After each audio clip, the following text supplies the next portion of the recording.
პარტია საქართველოს გზამ ხელისუფლების მიერ ბოლო პერიოდში არაკონსტიტუციურად მიღებული კანონების განხილვა დაასრულა. ამის შესახებ სალომე ზურაბიშვილი საქართველოს გზის საერთაშორისო მდივანმა ზურაბ მურვანიძემ პრესკონფერენციაზე განაცხადა. მისი თქმით, მოქალაქეთა პოლიტიკური გაერთიანებების შესახებ საქართველოს ორგანულ კანონსა და მოგვიანებით უკვე სისხლის სამართლის კოდექსში შეტანილი ცვლილებებით საბოლოოდ მოხდა ფსევდოდემოკრატიის ტრანსფორმაცია სრულ ტოტალიტარიზმამდე.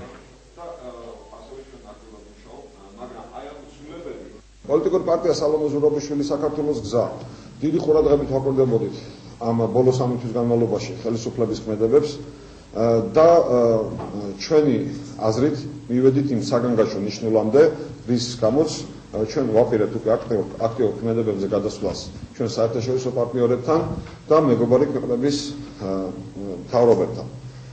საქართველოში მოქმედმა არასამთავრობო ორგანიზაციებმა, საერთაშორისო ინსტიტუტებმა, დიპლომატიურმა კორპუსმა უკვე დააფიქსირეს საკუთარი მკვეთრად უარყოფითი დამოკიდებულება ამ ცვლილებების მიმართ და ჩვენ სრულად ვიზიარებთ მათ შეფასებებს. ჩვენ მოუწოდებთ საქართველოს საზოგადოებას, ადგილობრივ და საერთაშორისო ორგანიზაციებს, დიპლომატიურ კორპუსს, რომ მთელი ძალისხმევა მიმართოს დემოკრატიული პრინციპების დანერგვასა და გამტკიცებისაკენ საქართველოში.